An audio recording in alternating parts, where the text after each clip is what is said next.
नमस्कार दोस्तों, माँ भवानी आराधना चैनल पर आने के लिए आपको हार्दिक स्वागत है। यदि मेरे चैनल पर पहली बार आए हैं तो लाइक करें, शेयर करें, सब्सक्राइब करें ताकि आगे आने वाला वीडियो सबसे पहले आप तक पहुंच सके। दोस्तों,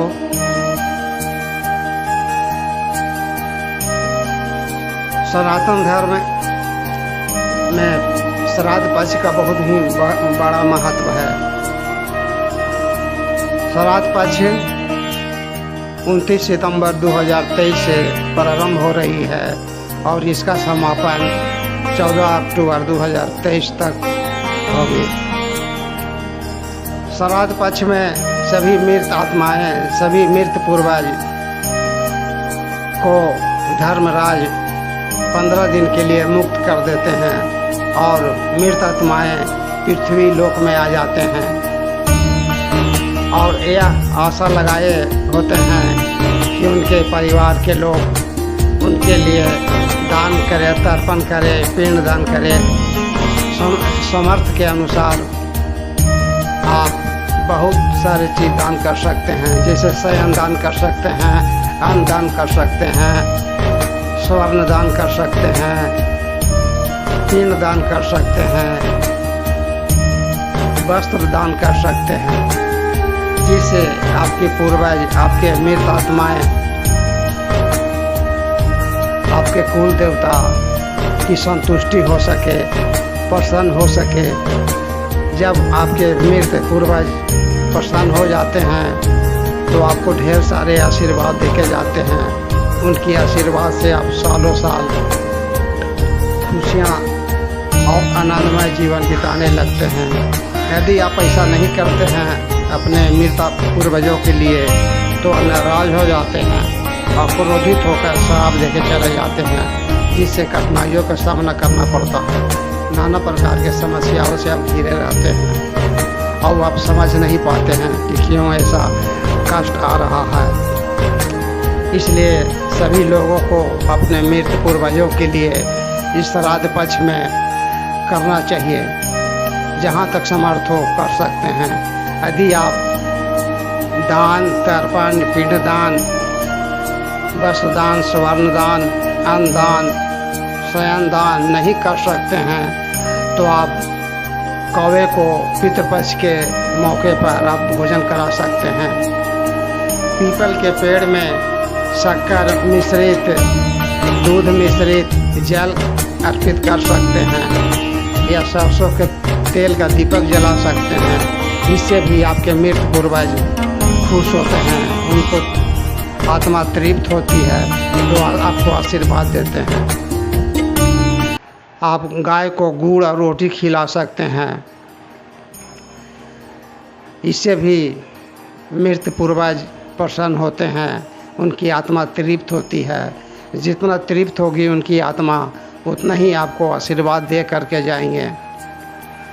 यह श्राद्ध पक्ष सनातन धर्मियों के लिए बहुत महत्व रखता है। यदि पितृदेव नाराज हैं, मृत पूर्वज नाराज हैं तो आपसे भगवान भी नाराज हो जाते हैं। जब तक आपके पितृदेव प्रसन्न नहीं होंगे, मृत पूर्वज प्रसन्न नहीं होंगे, जब तक परमात्मा भी आपसे प्रसन्न नहीं होंगे। इसलिए अपने पूर्वजों को इतना सेवा करना अति आवश्यक हो जाता है। साल में यही 15 दिन आपको मौका मिलता है अपने पूर्वजों की सेवा करने के लिए। पितृदेव को प्रसन्न करने के लिए यदि आप इतना कुछ नहीं कर सकते हैं तो अपने घर के पूजा घर में अपने पितृदेव को आप भोग लगा सकते हैं।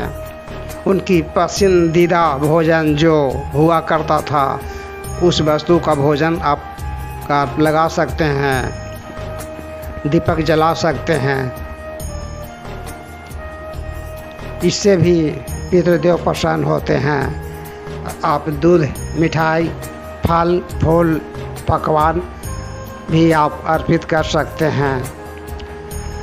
आप उनसे कामना करें, पितृदेव से कामना करें, यह पितृदेव मैं आपके लिए भोग लगा रहा हूँ, आप अर्पित कर रहा हूँ, आप अपने स्थान पर आइए और ग्रहण कीजिए। तो पितृदेव भी आते हैं, आपके दिए गए भोग को ग्रहण करते हैं और आपको ढेर सारे आशीर्वाद देके जाते हैं। दोस्तों, बहुत लोग जाने अनजाने में गलत काम कर देते हैं।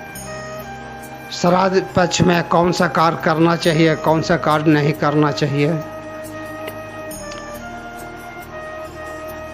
दोस्तों, पितृपक्ष में आपको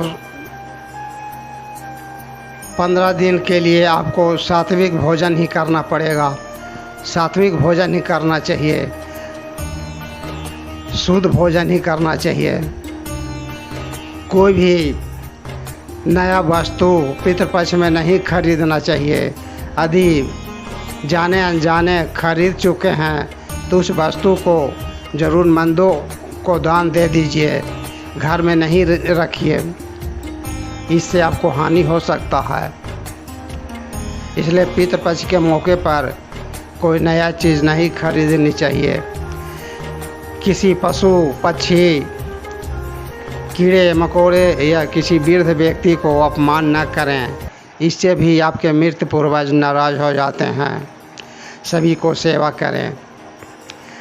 किसी से लड़ाई झगड़ा कलह भी पितृपक्ष के मौके पर नहीं करें।